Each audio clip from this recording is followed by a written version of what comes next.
press it so I can be babbling That's while this is never going how on. this works. That's never how this works. Hello, everybody. Welcome to the Cubist. My name is Bill Corey. I'm the Cubist. And thanks for bearing with us. We took a week off last week because everybody was either out of town or half dead from Origins. And we'll come back to Origins in a minute. But we're back this week with a show all about Origins, hopefully, and also about FOMO, fear of missing out. And we want to talk about what it's like to experience a convention through the eyes of others through social media. So before we get rolling, let's introduce our guest. First of all, we have what is the joke I always make? The Ed McMahon to my Arsenio Hall. That's it. There we go. Saying that and you keep butchering. No, Not as badly as you butchered the network tagline. Brandon Kemp is here. Hello. Brandon. Hey, Bill. How are you? Your enthusiasm is going to bleed through into everything about the show tonight. I'm just excited for how excited you are to be here. I am excited. We also have Mr. Aaron Wilson is here. Hello, Aaron. How are you? I'm great. Great. Happy to be here. Thanks for having me on. Happy to have you. Aaron is not only a attendee of Origins, which is, I think, how you got roped into this in the first place. I think that's how this all started, right? Yeah, Eric asked me. Yeah, but also a first-time designer getting published through Deepwater, correct? That's right. Yeah. I have a big game coming out next year, probably not till Origins next year. It's called Sovereign Skies. Yeah, and I signed with Deepwater back in January, so I've been working on it with Ian Zhang and Nolan. And it's awesome. It's in great shape. Those guys are great to work with, and yeah, I'm super excited. Awesome. Well, first off, we love having designers on the show in general, just because it's fun picking designers' brains on stuff. But you are part of the imposter syndrome cartel, right? Like I've dubbed you a cartel. Right. Yeah, it's a cartel for sure. Yeah. It's our little Slack community. It's growing too. Every time there's a convention, we drag 5 or 6 more people into it. So it's cool. It's just a place for us to kind of bounce ideas off of each other and whatever, make fun of each other too. There's some memes in there. We had little "You Got Zanged" buttons at Origins that we were handing out. We actually ran out of them. And Kellen put those together because we have a meme that pops up anytime you write the word Zang into the Slack channel, and automatically a photo pops up of Ian and it says "You Got Zang" on. Nice. We will come back to the imposter syndrome over the span of the show, because I have a feeling we're going to be talking about your design process a little bit, because you got to show Sovereign Skies at Origins, right? Yeah. We were demoing it at one of the tables there in the hall. So yeah, good times. Awesome. So we're going to definitely talk about that, because that's part of the convention experience from a designer standpoint. So we will come back to that. Chat room. Hello, everybody. Great to have you all back. Thanks for bearing with us for the schedule bump last week. We're glad to see lots of fun people. Matt and Nathan and Kathleen is here. I like being a kitten. That's always exciting. Hello, Netters. We've got lots of awesome people in the chat, which is always the best part of the show for us. So before we get to all of the Origin stuff, let's talk about stuff we've been playing recently. And in the interest of full disclosure, really fast, I'm just going to say I haven't played squat in like 2 weeks. I have not gotten to play a single anything, because all I do is work now, and that is my entire life. But I do have fun stuff that I got in the mail. So I'm going to be playing. These are going with me. I have to go on a work trip this coming week. And so I'm going to be taking Oaxaca and Ancient Artifacts with me, because they are both small boxes. And then I'll take Gauntlet Cleaver in there too. So hopefully next time I'm on the show, I will actually have some game stuff to talk about. So I got nothing. Aaron, how about you? What have you played lately? Well, one of my favorite buys from Origins was Space Base. And that's John DeClaire, and it's basically Machikoro for gamers in space. And it's just a couple levels up. It's really great. It's really good. I got it right here. I talked about Space Base on the show a couple of weeks ago, but I like hearing a second person describe a game, because you might bring something else that we haven't mentioned before. So really quick, Machikoro in space. Help us understand what you mean by that. So basically, you're rolling dice every time. You're rolling 2 dice, and everybody gets to basically. You get to use benefits. Either both dice as a sum or each one individually. That's right. I got you. And if you have two different places that you can pull from, you get 2 different benefits. And then you're using money that you're getting to buy new cards, and you're upgrading, and you're also getting more benefits put in places and numbers and whatnot. It's great. It's just a really, really brilliant little game. It leans into its strength, which is creating combos, which I think is really clever. Yeah. One of the things that I think Machikoro does not do particularly well that this does is allows you to feel like there is a reason to buy not just the quote unquote best card out, but also, okay, I know that this card will work well with this other card that I already have and will therefore do some combo ripic kind of stuff. And I think that's where its strength. How many? Yeah, and there's a great mechanic in it where there's like this little piece. There's a charge that you put on there, and you can pop that charge anytime that you feel like those numbers are going to add up to something down the row. I know I'm not making a lot of sense, nope. But it's so fantastic because it gives you agency that you don't have in Machikoro. Yep. I appreciate that innovation. I thoroughly agree. One of the few criticisms that I've heard about the game is that they feel like the theme is a little bit generic. That didn't bother me really at all, because I didn't think the theme of Machikoro was particularly compelling to begin with. So, but yeah, I like sci-fi. I like space just fine. I actually kind of dig the slightly cartoony artwork of this one. I think it's pretty slick. Yeah, no, I think it's really well designed too. It's really nicely laid out, and it's beautiful components. And I will say this: if you have knockwurst sized fingers trying to shuffle those little tiny cards, like because they're long, right? So if you catch yourself trying to riffle and bridge them, you will play 52 card pickup every time. So, yeah, they're kind of a pain. But I definitely understand why they did that, because if you didn't have those size cards, this game would be the worst table hog ever. The only thing I will say about the game is that if you start getting points early, you might run away with it. Like we started playing. I had a 3-player game, and I basically beat these 2 guys that I was playing with 41 to 12 to 11. Yeah. Yeah, and if that's not swinging, I don't know what it is. Yeah, for sure. All right, so on the Cubist rating scale of buy it, play it, forget it, or burn it, you bought it, so I'm guessing you really like it. Where would you put it for the average gamer? I would say buy it for sure. It's easy to pick up, easy to learn, and it's a lot of fun, man. I got a great deal too. I had my little $2 coupon at Cool Stuff. So outstanding. It's great. Yeah, I bought my copy in a Cool Stuff order and definitely haven't regretted it. Very good, very good. Brandon. Yeah. What's up, Bill? So you had 2 games you brought up, and you're not going to do the one that we wanted you to because you haven't actually played it yet. Because I haven't actually played The Legend of the Cherry Tree that blossoms every 20 or 10 years. Yeah, no, I have not. I have not played it, nor can I say that over and over and over again. I will mention I did play Castles of Burgundy, the dice game. Yes, there is a small box version of a game that features dice called a dice game. And it's an okay rolling, right? We'll say that. Everything is way too small and too compact, and it's really kind of hard to play. But other than that, I played Prowler's Passage quite a bit over the last couple weeks.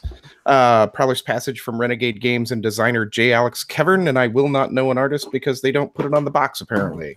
So Saba Bernath, Pedro Henrique Cardoso, and Anita Osborne, according to BGG. If I would have looked on the back, there it is too. So that's all right. I got you. We don't have Patrick, so I will be the official mispronouncer. Thank you for butchering that for me. No, I got Patrick. That's for you, buddy. All right. Sorry. Anyway, Prowler's Passage is kind of a 2-player game where you are your thieves and you're building your passages through the city. And basically what you're trying to do is you're trying to influence certain factions in the city, like the banks and the housing and things like that. That's really all the game is. You have the turn where you place a path down, and that path has 2 sides to it, and you get to take, you gain influence based on the 2 sides, and then you take a token. So there's some set collection in there as well that you're going to be messing around with. So it is essentially, how is it I worded it? Because Corinne and I played it about 5 times. It's kind of like a baby step point salad 2-player game. Really simple, and you're just going to score points for everything you do. Okay. There's no way around it. You're just going to score points. Is that a good thing? It can be and it can't be. Okay. It's a good thing because I think the game itself is fine. I think it's fun. I don't think there's a lot of tension, and I like tension in my games. I think with this one, it doesn't really matter. There's choices to be made, but there's always something good to do, if you know what I mean. Yes. Does that make sense? Yes. So it doesn't feel like I made a wrong choice, even though I may have, maybe I lost a point here or there. But if I'm scoring in a 2-player game that lasts 20 minutes in the 90s, I don't feel like I've made that wrong of a choice. Gotcha. But it's fine.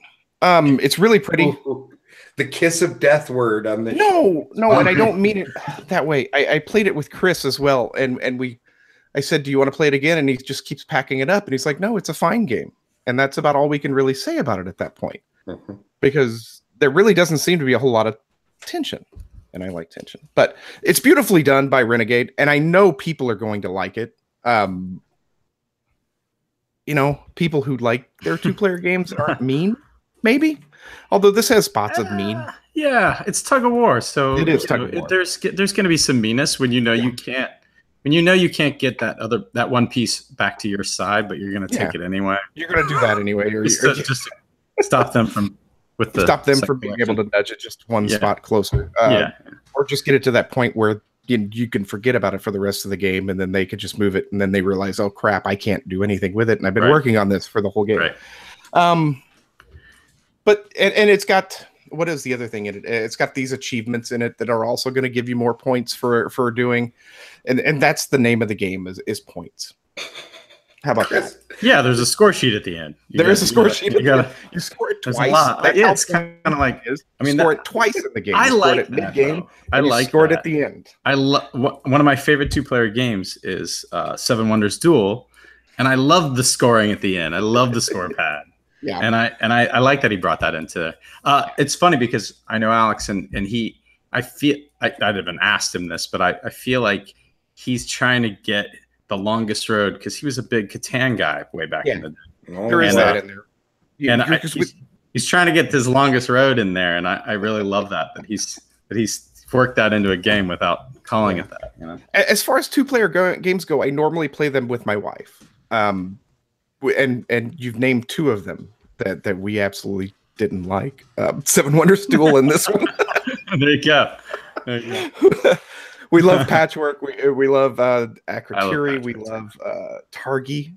But these just haven't grabbed us. But like I said, there's something there, and we'll keep it, and we're going to keep playing it because I am going to try to write a review of it and get my thoughts more coherent. I would encourage you to have more conversations with former content creator Chris Ray about it along the way, because Chris is in the chat. And yeah, I know, I saw it, and I managed to stifle a chuckle. Luckily, Aaron doesn't have the live chat open, so we will have to translate for you, which is I don't have the live chat open. That's fine. Let's just say that Chris was not a fan, and we'll just leave it at that.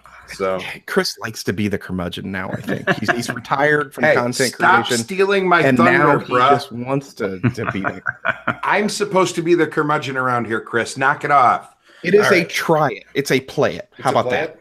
Okay. If you like 2-player games that are strictly built 2-player, and I love that designers design games that are strictly 2-player, because I am not a huge fan of a lot of games that are 2 to 5 players or 2 to 6 players. We play them at 2 players and there's nothing there for us.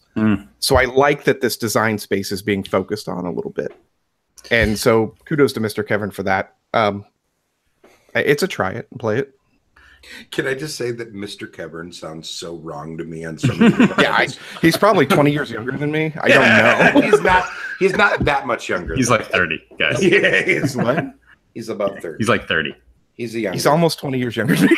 Yeah. You're not that old. So I will say this: Prowler's Passage is a gorgeous game. Renegade, their production value is always good. They do. They produce really pretty games. Yeah. And Alex has a very distinct design style that I feel like most of his games kind of live in the same feel. Like if Alex was a cook and games were food, his games would all have a similar mouthfeel. Does that make sense? Like, you know what I mean? Like they're the sorts of things where you definitely can tell who designed an Alex Kevin game. I always get him and Phil Walker Harding confused. Well, Phil Walker, yeah. I love Phil Walker Harding. Yeah, he's like one of my absolute favorite designers. And half the time I know for a fact that Alex really loves Phil Walker Harding. Yeah, there's a reason. And Phil Walker Harding. Yeah, he's trying to put those two things together. There is a reason. Yeah, that is not actually three names in their name, and also they design kind of in that same space. Yeah. Sure. Well, I feel like there's a level of mastery that you could get to with Prowler's Passage if you start to really remember and know what those scoring conditions are, because you have to really kind of look them up at the end, and you have to play it, I think, a few times before you really pick those up, and then you're able to make those choices a little bit easier. I mean, one of my complaints about it is, and to me, and I said this to Chris before we played it, so maybe I shouldn't have tainted it, is it feels artificially close. Like, and that's what it felt like. If I play it with somebody, even coming into it, me knowing the game more than them, right? But they could luck close. Into right. They could luck. It's not, and like, so that's kind of one of my chess. Yeah, see, but no, okay. But there's this weird middle ground. I'm sorry, we're going to go off on a tangent. Kimberly would snap at this point, but we're gonna there is this you can't make everybody happy kind of vibe here, right? Because we also don't want games that have runaway leaders. We don't want games where you're just going to get smoked every time until you have the game on lock. But we don't want games that are artificially close. Like, where is the middle ground between this? Player game that's going to last 20 to 30 minutes. Yeah. You know, I no, I'm not going to go into an 18xx game and sit there and learn it with masters. Yeah. That's going to be boring. And by the time I master it, I've wasted 3 days of my life. But with a 20 to 30 minute game, somebody who knows the game should have an advantage. Yeah, I agree. Yeah, that's... I don't know. I haven't played it enough to know whether or not. And I haven't either. Like I said, it's something we're going to keep playing and trying and see what happens. Yeah, I haven't played it at all, to be fair. So like I'm just kind of riffing on what you two are saying here, and knowing Alex and knowing his design style from other games, it's pretty easy to extrapolate. You know, I absolutely love Gold West, and I absolutely love World's Fair 1893. So I mean, I like his designs most of the time. Most of the time. How do you feel about Sentient? Oh, wait. I love Sentient. It was easily a top 10 game for me last year. Nice. So. Yeah, I like Sentient a lot. I think Sentient's a two-player game, though. I don't know that we played it much at two-player. I'll have to try it. It's way better, too, in my opinion, just from what I've played. Anyway. Okay. Right on. Gotcha. Very good. All right. Let's see. Aaron, do you want to talk about the other one, or do you want to move forward? I'll let you make the decision. Let me give Deepwater some love here. So another game that I picked up, and I didn't get it for free. I should have probably.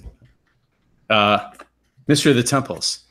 This is a Emperor S4 game that they ported over, and I'm sure not a whole lot's changed since Emperor S4 put it out, but it's really fantastic. It's basically it's kind of two rondels put into one.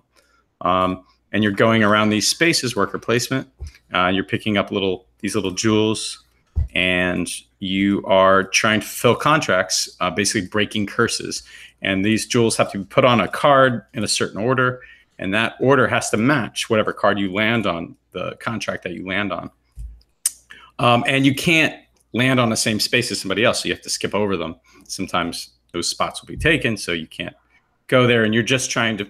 It's who's ever finishes. I think does 5 fulfillments, and you get these little cards that give you bonuses. First 1 to 5 basically ends the game. A round goes by, ends the game. So I played it at Origins. It was great. Really, really good. Really enjoyed it. It's like $25. Awesome. Nice. Very good. Very good. So on the Cubist scale, buy it, play it, forget it, or burn it? I would say buy it. And not because it's yeah, well, that too, but doesn't hurt. But they don't need help right now. They're doing awesome. Yeah, they're with doing Welcome to. Yeah, it's been at the top of the hotness for how long? Nothing wrong with that. Since Origins. Yeah, nothing wrong with that. But no, this is really fun. It's like a 15-minute Euro. It's great. Nice. I'm not quite changing subject, but I want to echo something that Chris Ray said in the chat. Real fast. I would also like to say that I agree with Chris that Kathleen Mercury's belt tour is currently my favorite thing happening in board gaming. It is hysterical. If you don't know what this is about, Kathleen won the Battling Tops tournament at Geekway to the West and got handed a WWE style championship belt and has posted approximately 4.5 kabillion pictures of her wearing it all over the country. I love it. Everything imaginable. And I am mostly just jealous. I'm just going to say Scott's going to snap one of these days. And I hope that I get to see it because watching Scott Reed snap would be really funny. So Kathleen, you are my hero for that. That is wonderful. I got to meet Kathleen at Origins for the first time. And Kathleen, you are awesome. Kathleen's the bomb. So fun. Speaking of the bomb, hello, Kimberly. Hello, Hillary. Hi, Aaron. Aaron misses me. I got my hair real big for you today. Oh boy. Thank you. That's the whole reason I'm on the show, is to harass you about the hair a little bit. You wait. I'm going to throw extra rapid fire questions at you. Ooh, that means that Kimberly just volunteered to do rapid fire. Awesome. I like it. You're in charge. Good job. I am soggy and not wearing makeup, and I just threw on a nightgown. Perfect. After I got out of the shower. So you're welcome, kids. I like it. I got home from the gym like 18 minutes ago. So well, you also cleverly managed to miss the what we've been talking about lately segment of the show. I know. I'm sure you're super heartbroken about that. So. I offered to do it next week when I take the show over even. You have to do it next week. I prepped the ladies. All right. You don't have to. It's your show. Quiet down. It is not. All right. So let's talk about Origins. This is going to be super fun and weird because mostly weird. None of us went to Origins except Aaron, right? Like, did anybody go? Not this year. Just me? Okay. Right, exactly. Just you. Did you not know this, Aaron? You would have known if I was there. Well, I knew that you weren't there, yes. Yeah, see. Well, we originally thought see these guys.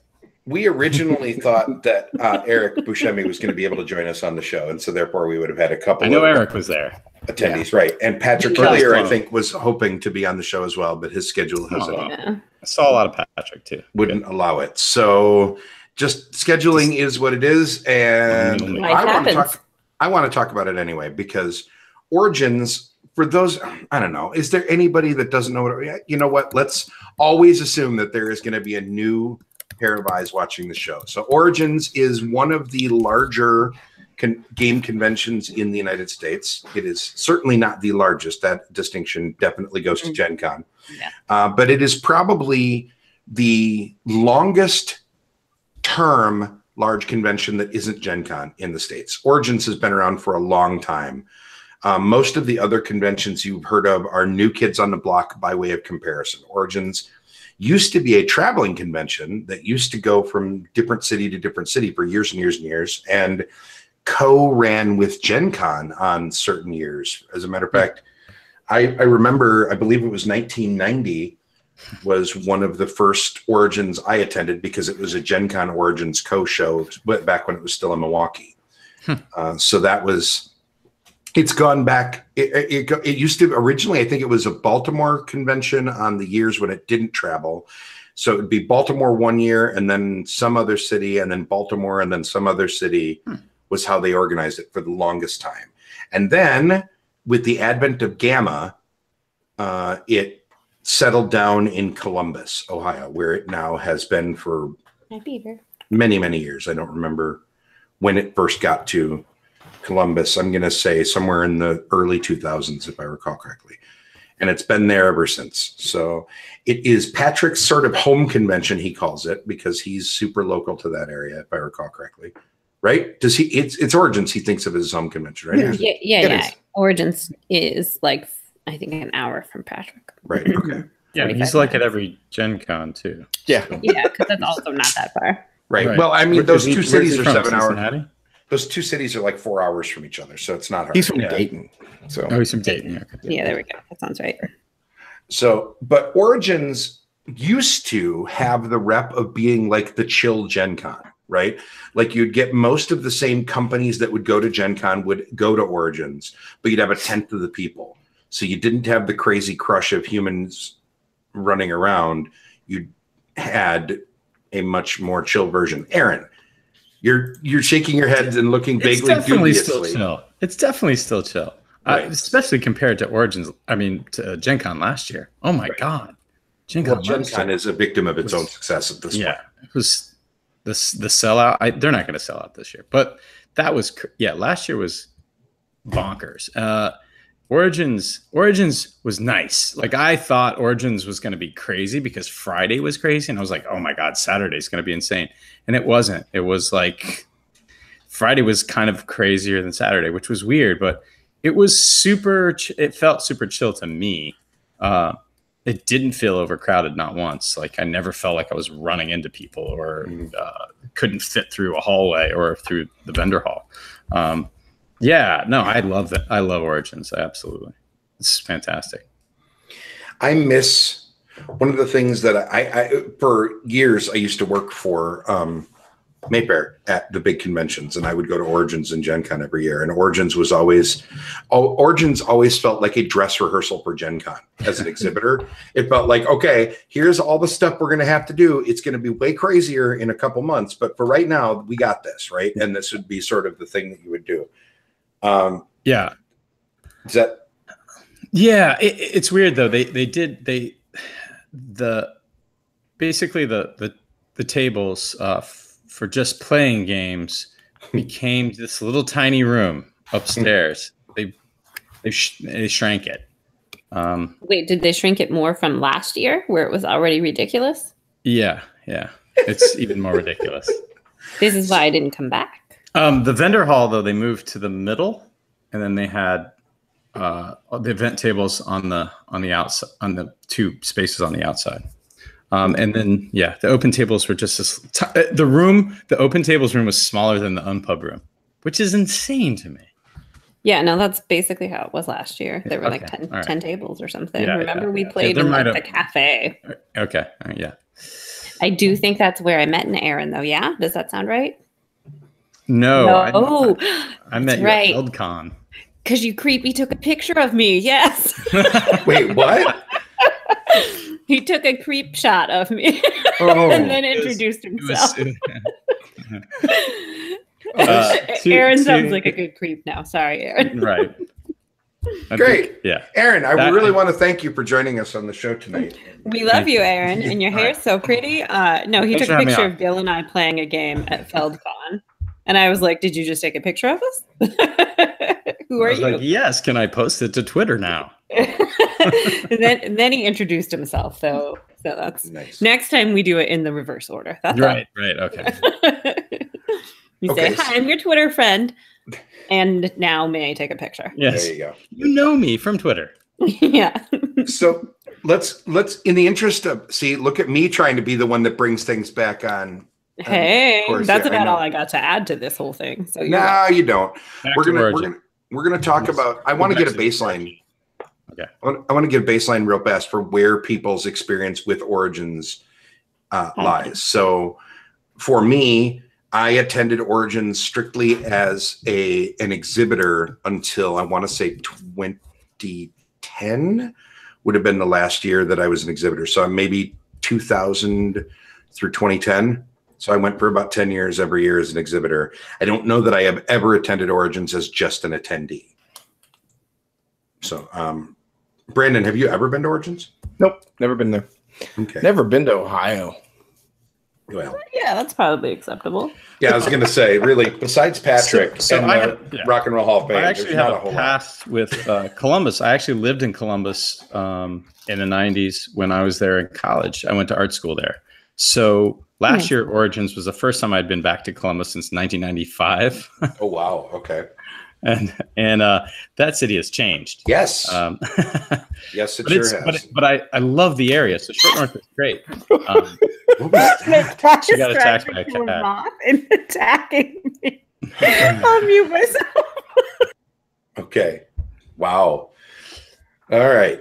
So all the restaurants and bars around there, the North Market. It's so much better than Indy. And I have family in Indiana, so I go to Indiana a lot as well. Sure. I don't know if I would agree with it being better than Indy. I think that it is more conducive to the convention area. Yeah. But I really like Indianapolis as a city. I think it's I do too. I really like it as a city, but I definitely as the convention goes, yes, it is probably more convention friendly just because it's easier to walk around and get to any places that you might want to go. Like there's a good number of restaurants and whatever within an easy walk there. Yeah. Whereas Gen Con has places you can walk to, but you're probably stuck with food trucks unless you really want to sweat. Yeah. I mean, they're nice places in downtown, but it's Sure. I just really like the feel of the Short North a lot. Gotcha. There in Columbus. Gotcha. And then Kimberly, if you're done being mauled by your fearsome Pete Edward Peterman. Yes, he just jumped on my head. Well, I mean, that sounds fair. So you attended last year. I sure did. And the year before. And the year before. Okay. So you attended in 2016, 2017, and did not feel compelled to go back in 2018. True, boo. Okay. So let's talk about, good night, Kathleen. More Good night, pictures Kathleen, of the belt, I love please. you. Yeah, I do enjoy this. Keep the belt thing going. Poor Scott. So let's talk about what the main appeals for, because here's the thing. It feels to me like conventions are trending towards open gaming, open space. Here's a library. Let's all get together and play games, right?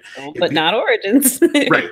But it feels, but I would say the game conventions that it seems to me get the most attention over the last few years, besides Gen Con and Origins, because of its established nature, are open gaming cons, right? BGG, Geekway to the West, Dice Tower Con, Granite Game Summit, G2S. You're still working on it, lady. You're not.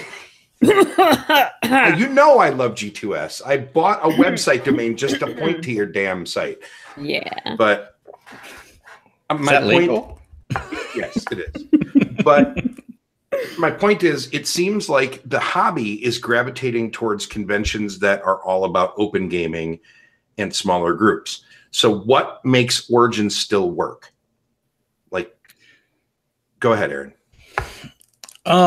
Yeah, there's a fervor around the new games, and Origins gives the pubs an opportunity to launch some games that a couple months before Gen Con, and then they apparently I don't do events because I'm there.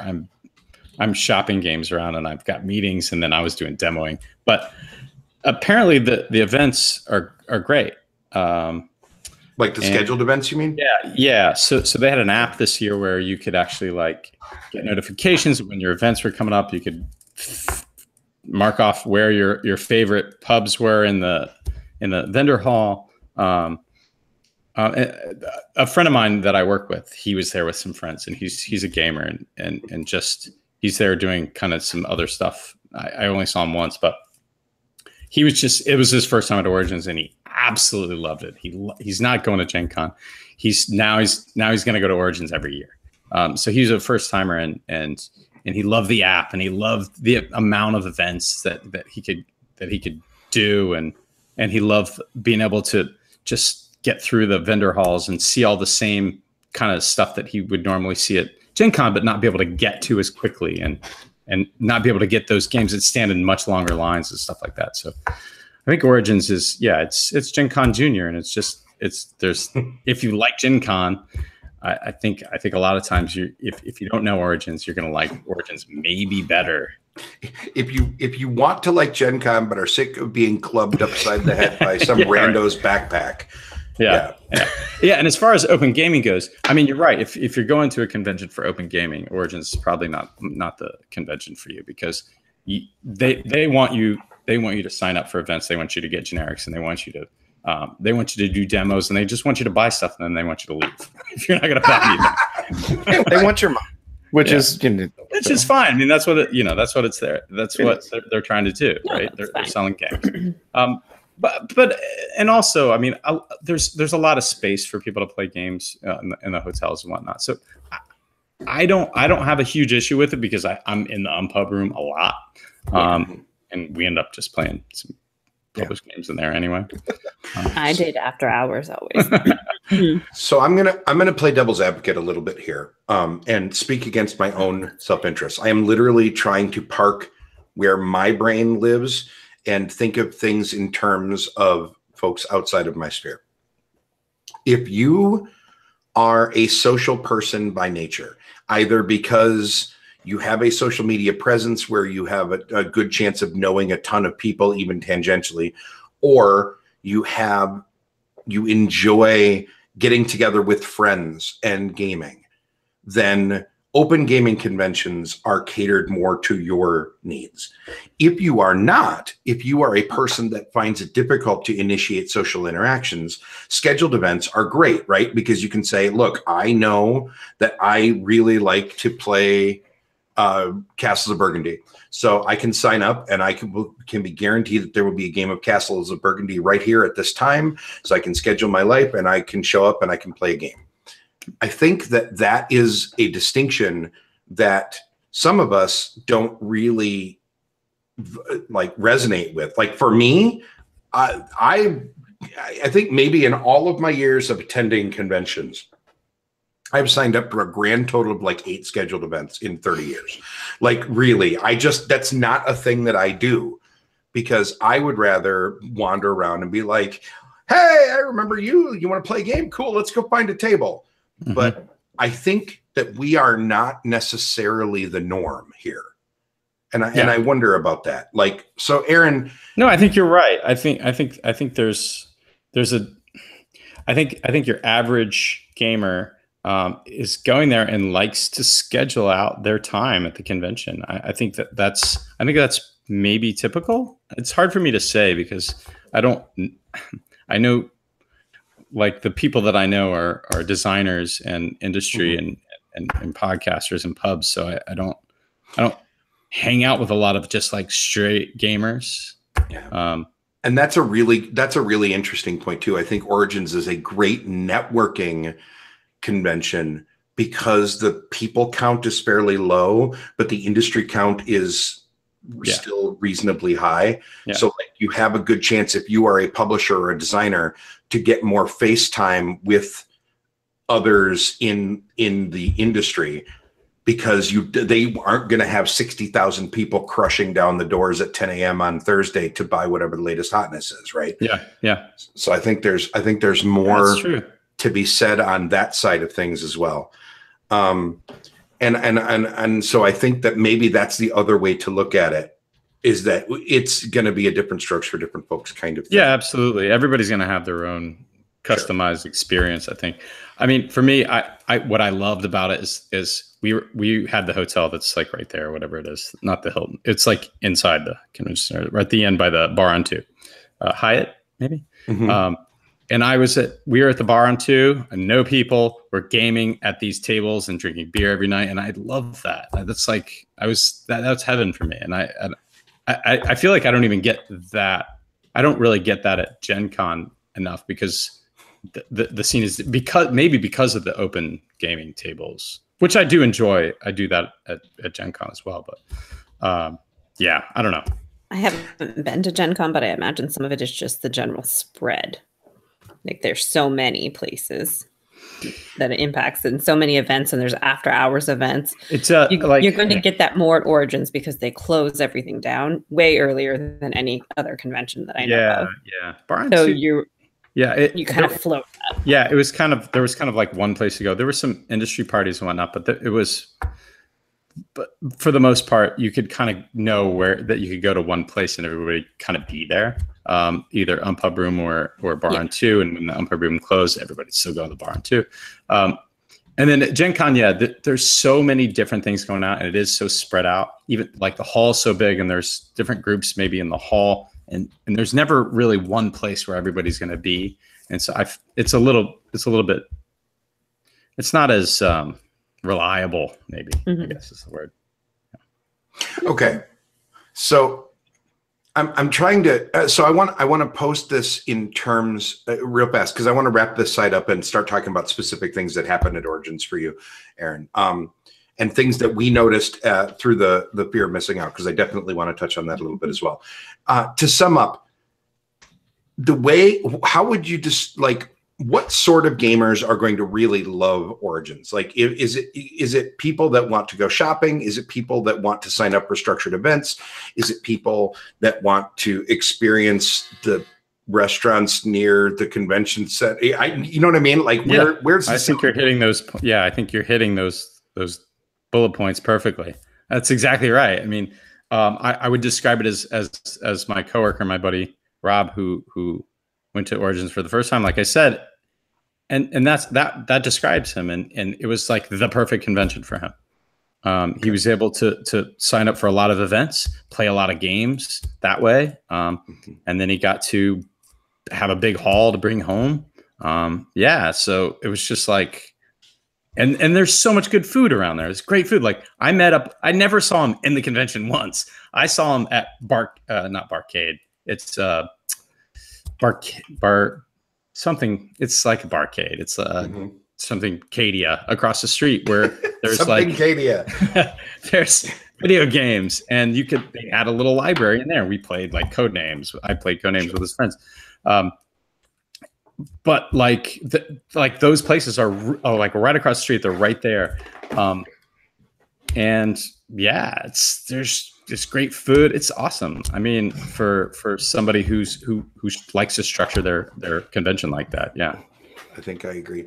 I think that the blurb, if you had to boil it down to one sentence, is if you want to go to a big convention, but want to make sure that there is a structure to it, Origins is a great first choice. If you want to go and meet up with a bunch of people, industry people, Origins might be a fine choice as well, but it is not like, let's all get together and hang as friends kind of convention. It's less of that.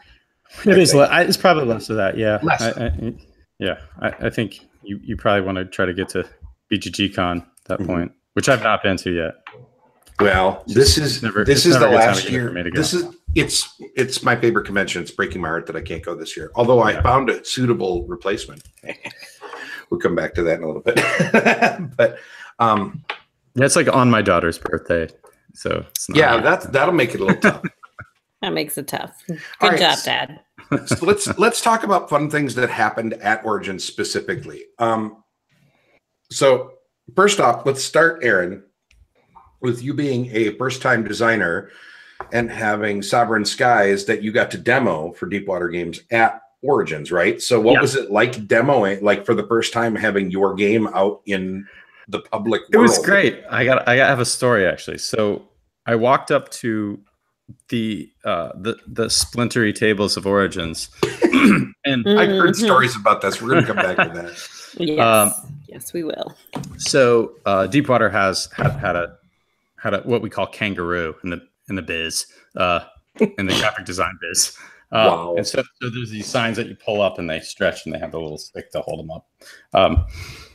Deepwater sign by their table. They have one table with a black tablecloth.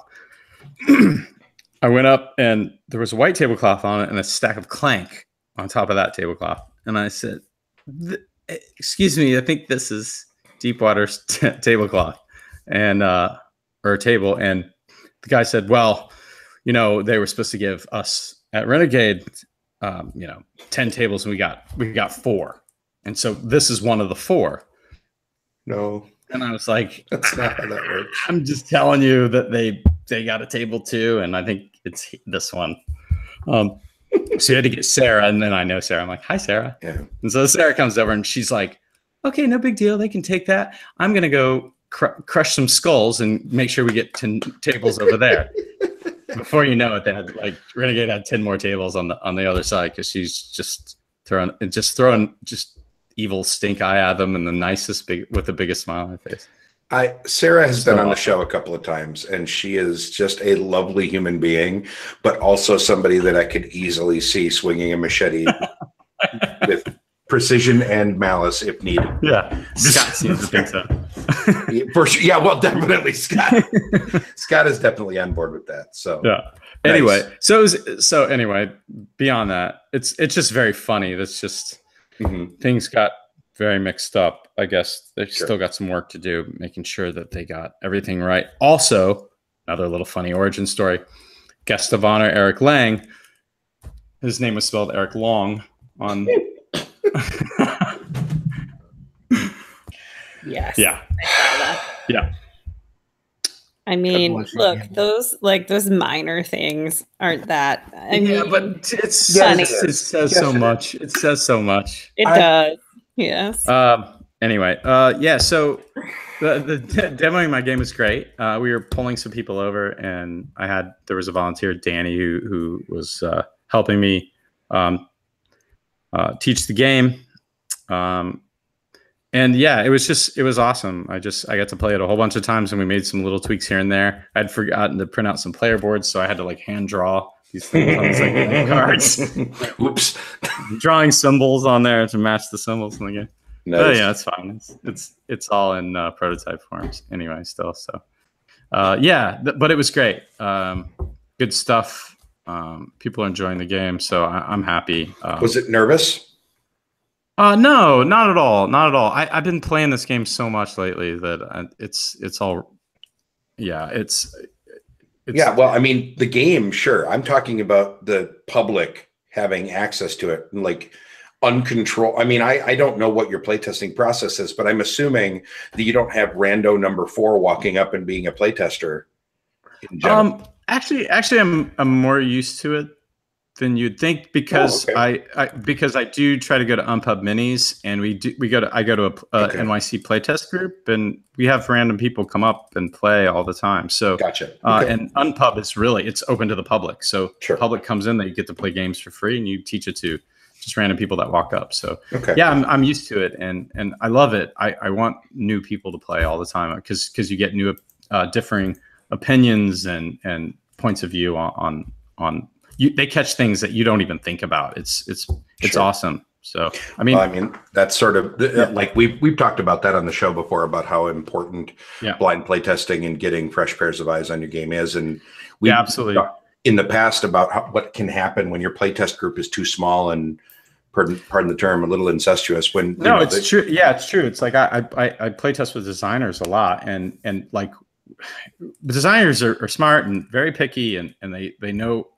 But you get the general public, and they point out things that you don't think of because they're not looking for the type of things that designers are necessarily looking for in a game. I find it really valuable actually to have just randoms coming up and playing my game. And you don't design a game for designers, right? Like you design it for somebody that buys it and wants to play it, right? Like, yeah, I mean, I start out by designing a game that I want to play. Well, sure. I design it for me. And then I design. Then I just design for the sake of elegance, and then I design for as a product, and then I want it to be actually accessible to some degree. Like that's the space that I design in anyway. I don't do like super heavy games. Like this is really just a medium lightweight game that's just like that plays very quickly, but it has tough decisions. That's really like it's my masterpiece so far. I've been designing games for a few years now, and I've got some other things and some other irons in the fire, as it were. But it's still my favorite of my designs. It's kind of like my baby. Yeah. So. Gotcha. So I want to change gears and start talking about the FOMO side of things a little bit here. So everybody on the show that isn't you, Aaron, didn't get to go. Some of us chose not to. Some of us just straight up couldn't. But I would say all of us to some level or another paid attention to enough social media that we saw some stuff that happened here. In the pre-show, Brandon, we briefly talked about how for you, the convention itself isn't where the FOMO comes from. It's the people. Yeah. It's just seeing all these people that you've met and you'd like to go hang out with and play games, having fun and playing games without you, right? And having a good time. Yeah. That's where the FOMO kicks in. I honestly, if I want games, I'll get games. It doesn't matter that something has 50 there. I'll get it somewhere down the line. It's just missing the people. Yeah. Yeah. I mean, that's what I'm most excited about too. I love my designer buds and even just making new friends too. Every time I go, I always meet somebody new, a new designer or somebody who I hadn't met before, that I know on Twitter. So it's great. It's great. And then I miss people too. I come back and I see that somebody went to Origins. I'm like, wow, you were there? I didn't even know.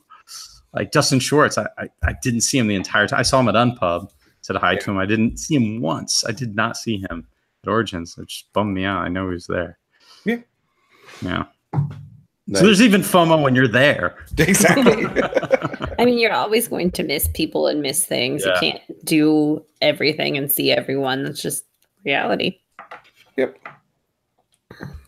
Yeah, I agree with that wholeheartedly. I think that it's, for me, I am enough cult of the new in my brain that whenever I see a new game, I'm like, ooh, that looks really cool, you know?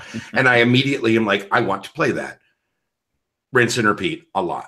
And that's not entirely true, right? There are definitely tons of games that I look at and go, yeah, I'm probably not going to play that anytime soon, and that'll be okay. But I mean, you know, in general, new and shiny is a thing, right? Like we're all going to notice it and we're all going to be like, all right, this is really cool. But it's, for me, generally speaking, much more about the people. Chris Ray said something earlier in the chat. Go to conventions, see old friends, and get in a game with them. But I think most gamers are there prevents new releases, maybe even the circus. Yeah, I think I sort of agree with that. I think that I think that we folk that have chosen to put ourselves out there, either as media nerds like me or publishers or designers or whatever, we have chosen to step into the realm of the industry and the people around it. You know what I mean? And so I think we tend to view these things a little bit differently than maybe average gamer number 4, you know what I mean, that just wanders over to his GameStop to play games once a week. I think that there's just a difference there. GameStop? Can you play games at GameStop? That's not what I said, but yeah, that too. Oh, love you. Love you too. All right, so let's talk about specific games. It was asked in the chat. So there is a BGG article that I will put a link to in the live chat right now. It is titled, "Take a Look at What Happened at the 2018 Origins Game Fair." And there are only a few of these games that really, first off, the Mind we've talked about a lot on the show. I have a feeling that's just going to be the hotness game for this entire calendar year. We're going to be hearing. Yeah, I think so. I don't know. That just seems played it so crazy. It's so crazy. I played it so many times at the bar. It was so much fun. Yeah. Sure, it's a bar game for sure. It's definitely a bar game. It's fantastic. I don't really drink, but it's not even a game. It's just a weird experience. No, it's a weird thing where you stare at your friends and giggle, and then you get mad when you're like, how did you not know that your 61 was the first number? God damn it. I mean, gosh darn those things. This is why I only do the After Dark. No, God damn it, we can do it. You're good on that one. Oh, okay, good. Good darn it. Yeah. Gosh darn it. So in this article, the games that it looks like that she has pictured here, let's just quickly knock through them. Coimbra, I know nothing about, but it looks cool. Oh, that one's that's in the hotness too. Yep. Yeah. Super excited about it. He got to play it. He enjoyed it very much. There you go. Century Eastern Wonders. I did get to demo that. briefly, and I love Emerson. Great guy. I was going to say, don't you play it with Emerson anyhow? Well, I saw Emerson. I got to talk to him for a little bit, but I didn't get to. He didn't get to demo that one for me. But I did get to play like 2 rounds or whatever. I murdered. It was awesome. But I was actually pleasantly surprised with that game because I actually really like Century Special. I think it's a nice, quick, simple engine builder, hand builder. And I thought, this is just going to be a tile version of that. And it was more than that. And I had fun. So Good. I'll leave it at that. There you go. And then the game that I feel like I saw the most people yapping about was Reef. This is the one that I feel like got to be a little bit of a media darling. Yep. At least that was another Twitter. Plan B game, right? That is also Emerson. Yep. Did Emerson do Reef? Yep. Reef is Emerson. Yes. Oh my gosh, Aaron. Yes. It was the table next, and I wanted to come back, and all the tables were taken up, so I didn't get to play it. Yeah. But somebody bought it. And yes, lots of people bought it. But somebody I know bought it. Oh. And I was hoping to play their copy. I was like, I'll get around to it, and it never happened. Azul Light is what Chad in the chat is talking about, and that just sounds. I don't know what that means. Like not for me. Reef.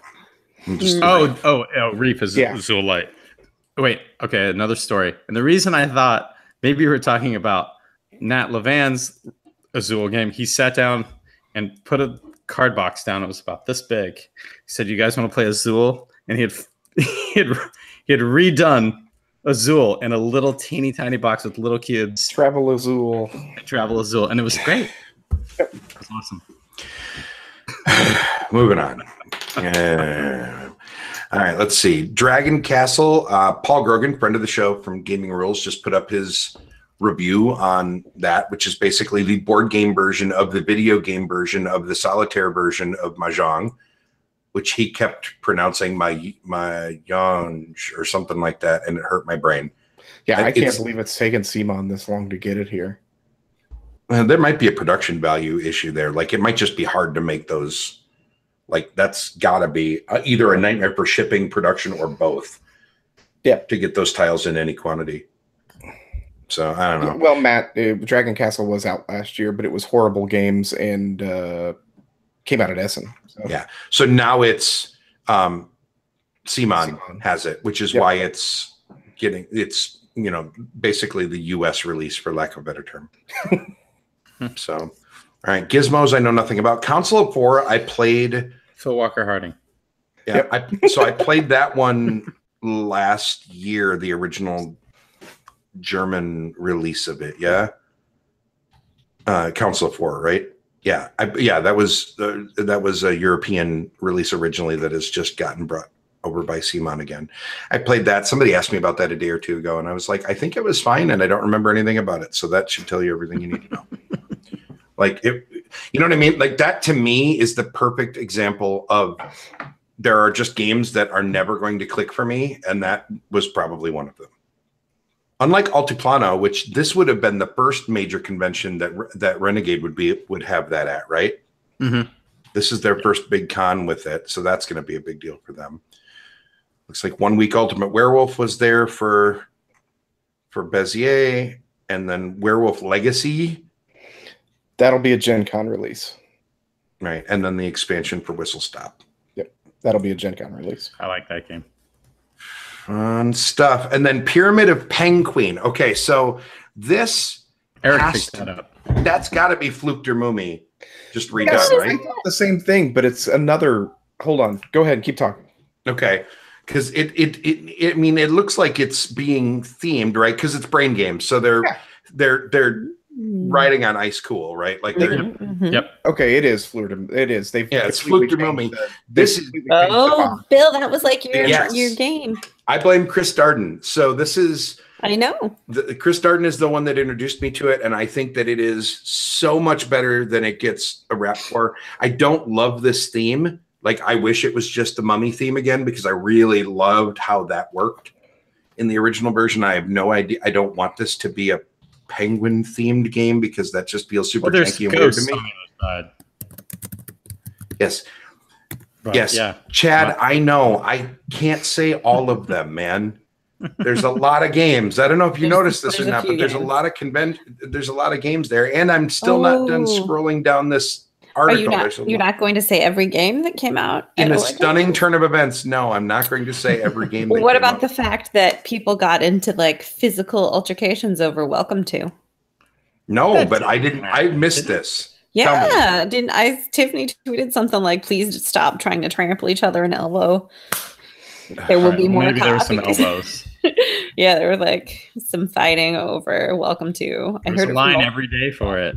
Yeah, I mean, big deal. So last year at BGG, my friend Brandon Kempf sent me with a buy list, and he said, "Hey, if you can go and see if you can get all of these games."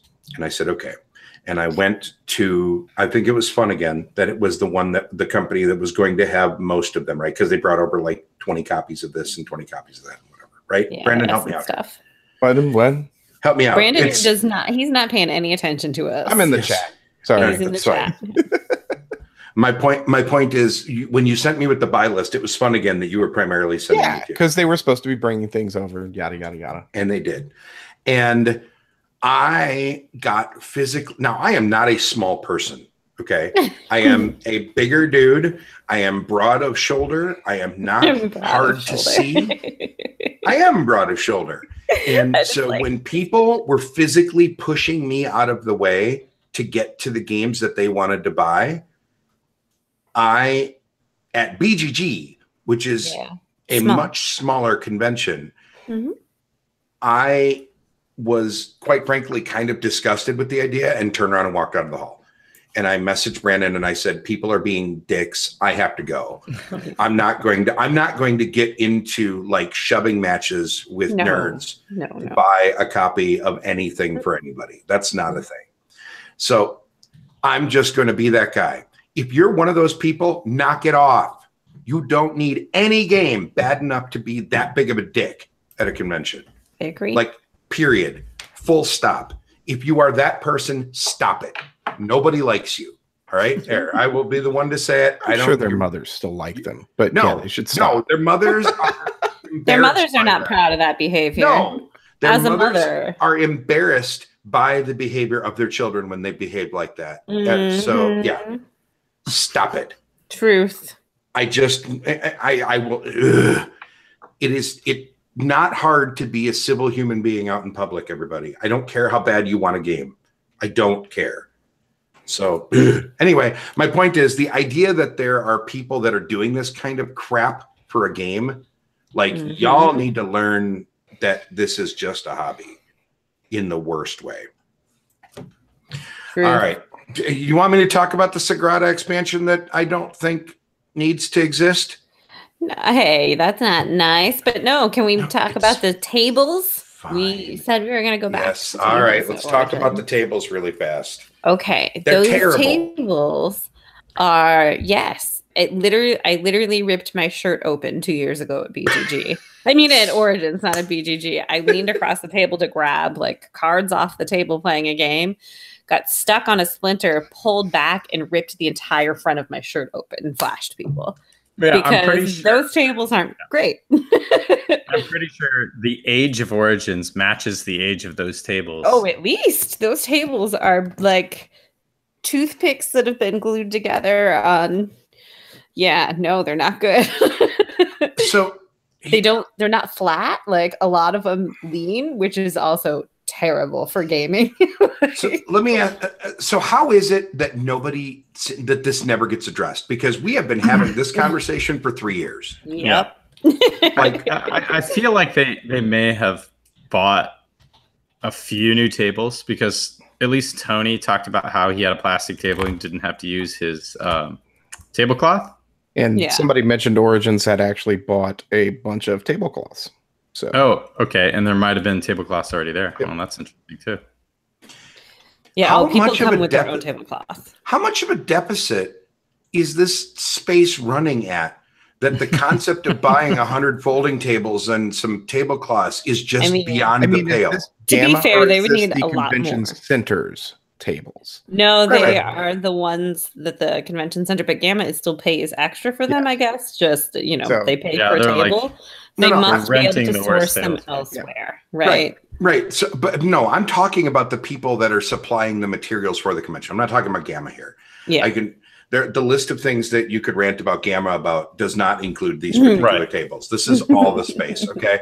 But no, this is Gamma too, because they can choose to source elsewhere. That's true. Okay, so it's partially them. But my point is, look, would you like me to donate a table to Origins? Like, should we just start a Let's Buy Origins a Table campaign, and we'll all buy them tables and ship them to them and be like, look, learn how to... it's sad that I can make that joke and only be partially kidding, because I get, like, I don't want to go to any convention where I would need to bring a tablecloth in order to be able to use the facilities that I'm paying money to use. That's absurd. First, find a table.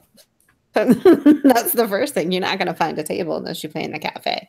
Well, there's that too. And the cafe tables are actually, like, they're too small because they're cafe tables. Right. But they're not Splinter City. I didn't need a tetanus shot to play in the cafe. You do to play in the hall. Yes, Dan, you are correct. Also, bringing an extra shirt is not an adequate response as well. Yes. Although maybe it's not a bad plan. I mean, thankfully, I always wear a camisole, so it didn't fully flash anyone. Dear God. Thankfully for me, maybe not as thankful for the men I was playing with. Probably would have enjoyed a little more of a show. Well, but I was still very like, oh my God, my shirt just ripped open. Like, maybe that's how bad this table is. Maybe some of that leather armor I saw wasn't cosplay. They were just that's right. Was it scar tissue from people being ripped open by tables? Is that where you're going with that? Or yes. You need to have the armor in order to survive the tables. Yeah. That okay. Reasonable. On a serious note, Nathan in the chat is pointing out, as long as the ticket sales increase each year, they can continue to ignore the tables. I think, or until somebody sues them. As much as I hate to say that. There were literally people falling in chairs that were breaking last year. And we were taking them and stacking them and moving to the side. And then I took 2 broken chairs because an older woman sat on one, fell. She could like barely stand up, and the whole freaking chair collapsed because they kept putting out these broken chairs. So another person who I will leave nameless and I threw away the cushion because so they couldn't continually stick it back together because they just kept half-assing this chair together and people kept falling on it. And then we took the stack of broken chairs. We made a stack of chairs and shoved them in an alcove in the women's bathroom. That is how bad the chairs were as well. People were literally falling and getting injured, and they did not care. We went and got multiple staff members. I was like, hey, this lady just fell backwards hard because the chair went poof, like the bottom fell out, and there was no screws holding the seat on anymore. It was bad. And they were like, whatever, we're not here for that. But it's also the same staff that threatened to arm sweep Ginkgopolis into the box. So. Oh, that's right. I forgot about this. This was you guys weren't done with the game, and they were done, so they were going to box dump your game. I mean, they weren't done. They still had, it was like 20 minutes until the hall closed, or 15 minutes or something. And she came around and she was like, clean it up now. And we were like, we're just going to take this last. And she was like, now or I'm going to arm sweep it. And we were like, whoa, don't, this is a really out of print game. Please don't do that. I guess we'll just clean it up. But also we still have enough time to finish it and clean it up if you would stop yelling at us. But I don't, as a former convention organizer, they leave a lot to be desired. Well, see, that's the part for me, right? Like the client focused, attendee focus is what I work on so much for Granite Game Summit stuff. And the fact that it gets continually ignored for Origins is what ultimately made me not go back. Like they got worse. The tables and the chairs were worse last year. The play space was significantly smaller. Like, so those things they're not really listening to the attendees. And I get that as long as they're selling tickets, they can do that. But it's frustrating from my end. I feel like we're making Brandon actively uncomfortable over there. You all right, Brandon? I'm fine. Okay. We always make Brandon actively uncomfortable. That's why he loves us. That's fair. Here's the thing. I think that Ben in the chat is saying on the Cubist scale to burn it. I don't think that's the case. I think that it has some significant issues that its current management are not addressing, but for what the convention is trying to do, which it clearly is not focused on open gaming, right? That's not their focus. They are, and that's okay. They are probably trying to leave it be hot garbage so that way they can move away from that. That's not what they want. What they want is it's clear that they're focusing on selling more events and they want to sell event tickets. They want you in the dealer hall. So the question isn't, is it a bad convention? It is, is it your convention? Is it a convention that caters to your needs? And this is why I wanted to bring this up earlier in the conversation, is that I think that some conventions are going to cater more to people like Kimberly and I, where we want to have, 3 a.m. games of Fluke der Mumie and whatever that other weird magnetic game, the racing game that we played a couple of years ago at BGT. I don't remember what it was, but it was stupid. It was fun, but stupid. Like open gaming is a priority for us. Origins is therefore not our kind of convention. You know what I mean?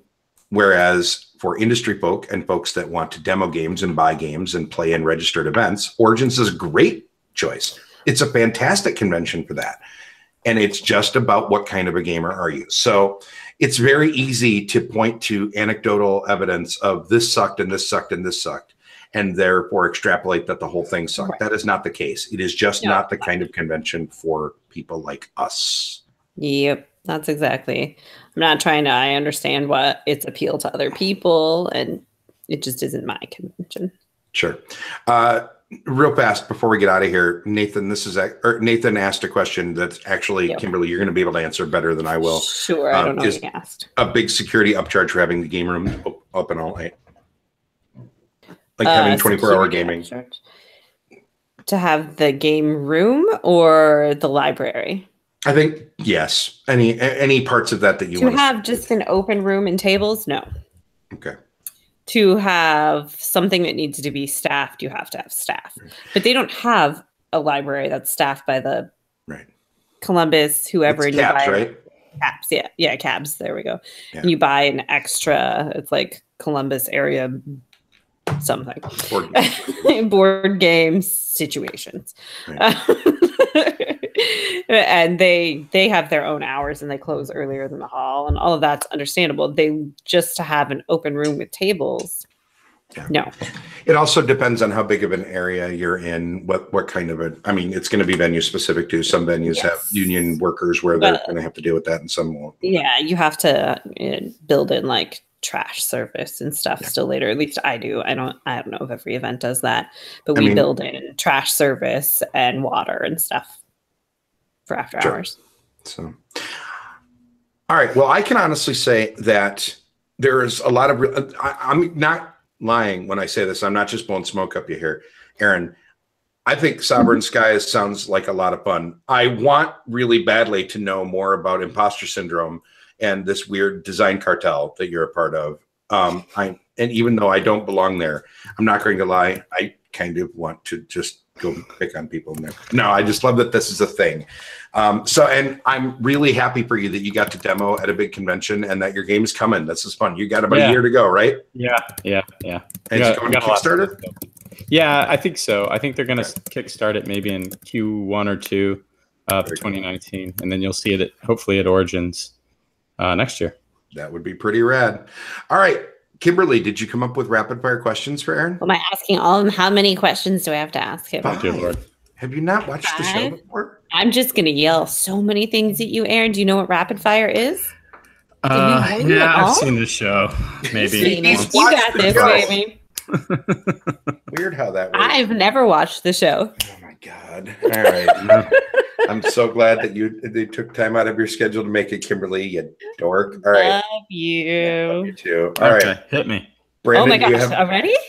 I don't know. Yeah, it's the end of the show. This is how this works. I didn't like type up questions or anything. That's why I said something like 45 minutes ago. I'm doing things on my phone. Do I have to rapid answer? Yes. Oh, yes. Okay. You can't repeat the question. Okay.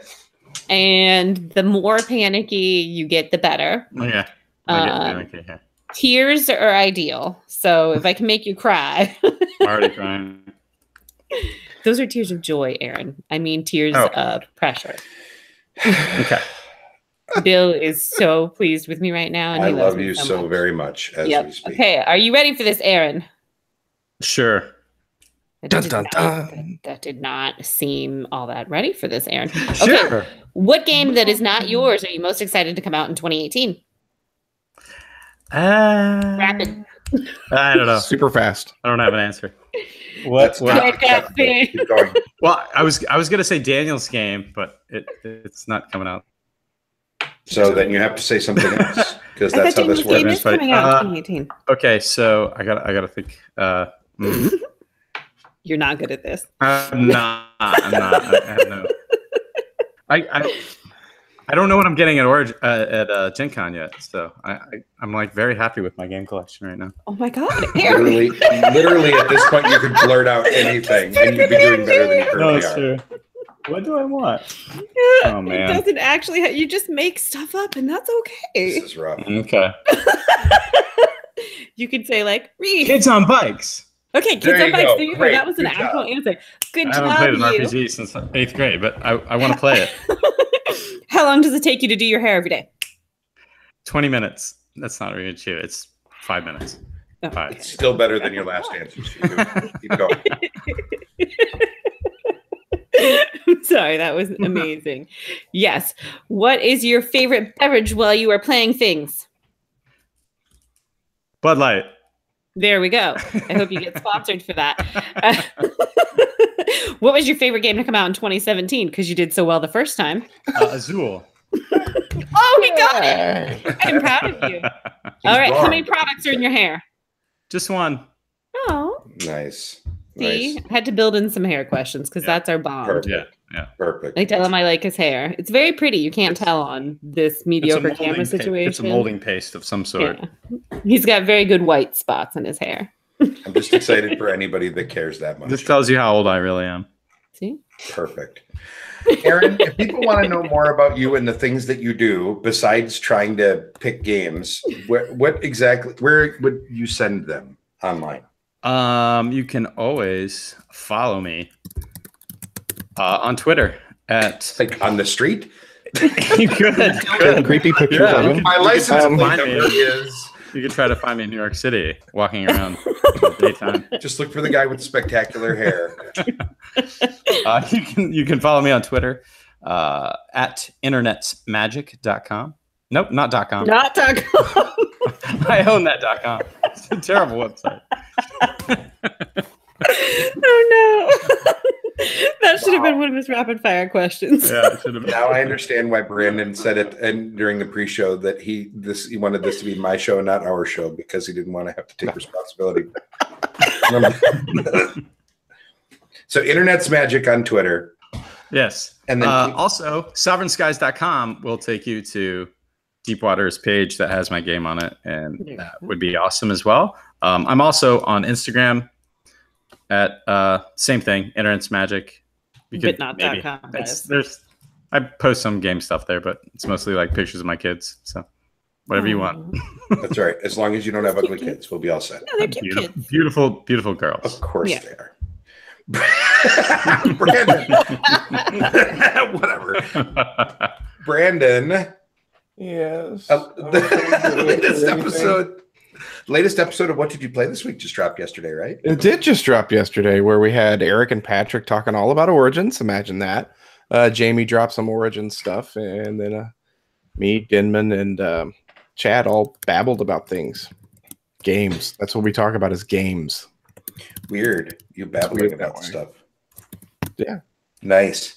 Both the Cubist and What Did You Play This Week are proud members of Punchboard Media, where we all bring something to the table. I feel like the rest of us failed to say that. Oh, I promised Chad Roberts that I was going to Do a Christopher Walken impression. Yes, that definitely was that. Yes, it was. Don't question me. Oh, okay, yeah, it's terrible. Okay, Kimberly. yeah. Kimberly, do the plug thing. Hi, my name is Kimberly. I didn't do that earlier. I really wish you'd come up with a rap to do for it. That's next week for the After Dark. I will wrap it. Oh God. Oh yeah, that's my plug. Next week, I'm taking over the show.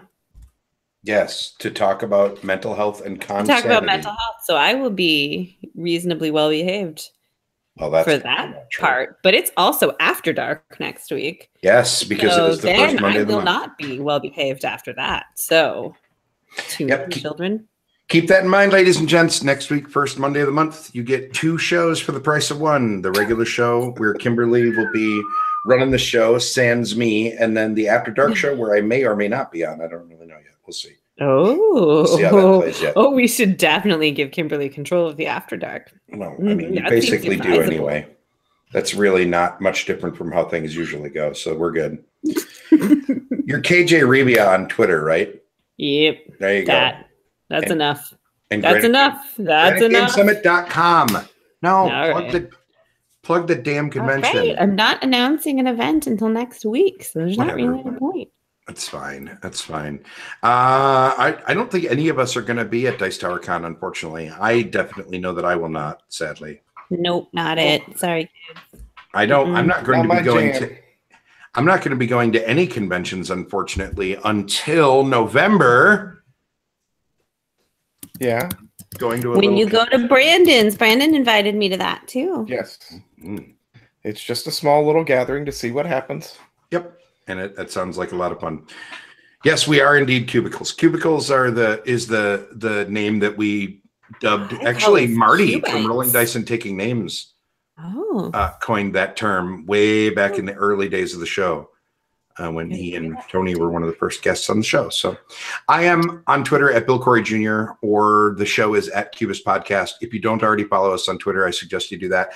Both of those are also valid Instagram accounts as well. At Cubist Podcast is brand new to Instagram. And then, of course, at Bill Corey Jr. is where I post all my stuff. You can go to thecubistpodcast.com. We're a little behind on putting shows up on the website, so hang in there for that. But there are links in there to pick up merch. And there's a link in the description here to go to PodPledge if you want to financially support the show. That's entirely up to you. In the meanwhile, thank you, everybody, for hanging out with us tonight. I hope you all enjoyed the show. We will catch you next week. Good night, everybody. See ya. Bye. Oh, and the belt is going to Dice Tower Con. I want pictures of somebody with a Cubist shirt next to Kathleen with the belt. That's all I'm saying. Somebody make it happen. Have a good week, all. See ya.